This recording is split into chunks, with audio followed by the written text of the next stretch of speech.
వెనుజులా అధ్యక్షుడు Nicholas మదురోను America మెరుపు దాడిలో బంధించటం ప్రపంచ దేశాలను దిగ్భ్రాంతికి గురిచేసింది. ఈ పరిణామం రష్యా అమెరికా సంబంధాలపైన అలాగే రష్యా అధ్యక్షుడు వ్లాదిమిర్ పుతిన్ భవిష్యత్తుపైన చర్చలకు దారితీసింది.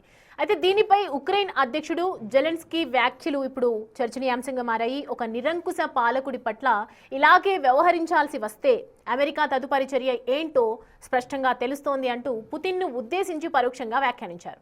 ఈ క్రమంలో రష్యా అధ్యక్షుడిని అరెస్ట్ చేస్తారా? ఉక్రెయిన్ రష్యా యుద్ధాన్ని ఆపేందుకు ట్రంప్ మధ్యలో ఉన్న వ్యూహం ఏంటి? ఇప్పుడు ఉత్తర కొరియా అధ్యక్షుడు కిమ్ను మొదలు చేశాడని చెప్పండి. రష్యా తర్వాత సంగతి కదా. North Korea much weaker country కదా అమెరికాతో పోలిస్తే. రష్యాను ముట్టుకునేంత స్థాయిలో అమెరికా ఉందా? ట్రంప్ ఉంటాడా? సో కామన్ సెన్స్ చెప్తుంది కదా. జెలెన్స్కీ అంటాడు, నిజమే మీరు అన్నది, జెలెన్స్కీ అన్నాడు. So this is how US deals with dictators and it knows what to do అని జెలెన్స్కీ ఒక రకంగా పేరాశ అంటారే పగటికగా అంటున్నాడు. మొదలు పుటిన్ జెలెన్స్కీని అరెస్ట్ చేసి పట్టుకుపోకుండా జాగ్రత్త పడాలి.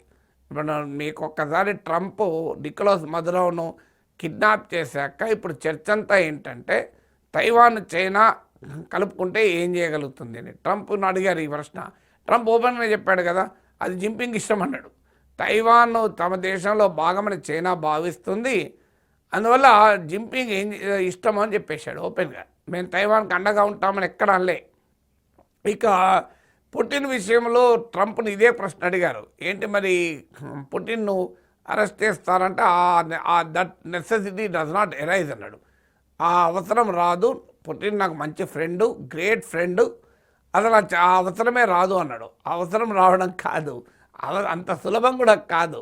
ఇప్పుడు ఏదన్నా కోవర్ట్ ఆపరేషన్ చేసి చంపేస్తే that is a different case. క్యూబాలో ఫిడెల్ కాస్ట్రోని చంపడానికి అమెరికా సిఐఏ దశాబ్దాల పాటు కుట్రలు పడింది, కానీ ఏమి చేయలేకపోయింది. సో అది వేరు. పుటిన్ చచ్చిపోతాడని చెప్పి మొదటి నుంచి వెస్ట్రన్ ప్రపంచం చెప్తూ వచ్చింది, కానీ పుటిన్ ఏం చావలేదు, కొడుతున్నాడు. అందువల్ల పుటిన్ అరెస్ట్ చేయాలంటే రష్యా ఇది వెరీ లార్జ్ ఎకానమీ. మీకు వెనిజులా అంటే చిన్న దేశం కాదు. రష్యా ప్రపంచంలో one of the major oil supplier. So మీకు రష్యా ఇది మేజర్ ఎనర్జీ సప్లయర్.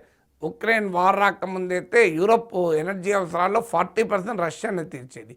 రష్యా ఇది బిగ్ డిఫెన్స్ పవర్ కూడా, మీకు మిలిటరీ పవర్, అన్నిటికీ మించి nuclear arm nation.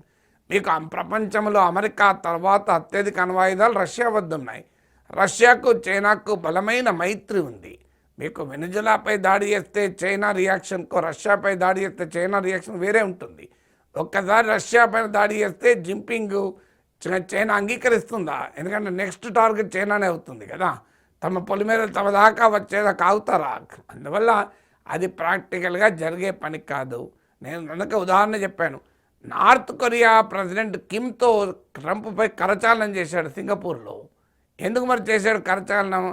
Kim north Korea కూడా రోగ్ స్టేటే కదా లెక్క ప్రకారం. అమెరికా థియరీ ప్రకారం అమెరికాను వ్యతిరేకించే దేశాలు రోగ్ స్టేట్స్ అంటారు. నార్త్ కొరియా కావచ్చు, ఇరాన్ కావచ్చు, ఇలాంటి దేశాలని. మరి రోగ్ కంట్రీ అయినా కిమ్ను ఏమీ అనడం లేదు. కిమ్ విషయంలో కిమ్ అనుకుంటా ఉన్నాడు కదా ట్రంప్. సింగపూర్కి వెళ్ళి ప్రత్యేకంగా కరచాలనం చేశారు. ఎందుకంటే ప్రాక్టికల్గా తెలుసు నార్త్ కొరియా ఇది న్యూక్లియర్ ఆర్మ్ కంట్రీ. అందుకే కదా ఇరాన్ అణ్వాయుధాల కొరకు అంత తాపత్రయపడింది. అందువల్ల రష్యా పాత సోవియట్ యూనియన్ కాకపోవచ్చు, ఒప్పుకుంటాను. ఎందుకంటే రష్యా ఇండియన్ ఎకానమీ అంత పెద్దది కూడా కాదు. ఇప్పుడు 11th లార్జెస్ట్ ఎకానమీ అనేది 4th లార్జెస్ట్ ఎకానమీ అయితే. బట్ రష్యా ఇది జాగ్రఫికల్గా ఇది వెరీ బిగ్ కంట్రీ, ఇది very big military and defence power. ప్రపంచంలో ఆయుధాల ఎగుమతుల్లో రష్యా ఒక పవర్ఫుల్ నేషన్. ఇలా మనము బ్రహ్మోస్ మిసైల్ ఇటీవల ఆపరేషన్ చూపెట్టాం, ఇండియా రష్యా కలిపి తయారు చేసింది. S-400 మిసైల్ డిఫెన్స్ సిస్టమ్ మన ఆపరేషన్ సింధూర్ సమయంలో ఎంత బాగా పనిచేస్తుందో. అమెరికా ఇచ్చిన F-16 యుద్ధ విమానాలు కూడా ఏమీ చేయలేకపోయింది. ఇప్పుడు రష్యా S-400 కాదు S-500 యుద్ధ విమానాలు తయారు చేసింది. ఆఖరికి మీకు న్యూక్లియర్ పవర్డ్ ఫైటర్ జెట్లను కూడా తయారు చేస్తుంది. అందువల్ల మీకు ఈవెన్ అమెరికాను యూరోప్ను కూడా టార్గెట్ చేయగలిగే మిసైల్స్ను మీకు రష్యా తయారు చేస్తుంది. సో అందువల్ల రష్యాకు ఉన్నటువంటి మిలిటరీ క్లౌడ్ కానీ ఎకనామిక్ ఎఫెక్ట్ కానీ అసలు పోలికే లేదు. అందువల్ల జెలెన్స్కీ ఏదో పగటికలగా అంటున్నాడు, కానీ మొదలు జెలెన్స్కీ ట్రంప్ను కోరేది ఏంటంటే పుటిన్ అరెస్ట్ చేయడం కాదు, నన్ను పుటిన్ కిడ్నాప్ చేయకుండా కాపాడు అని జెలెన్స్కీ చెప్పుకుంటే ఏమైనా ఉపయోగం?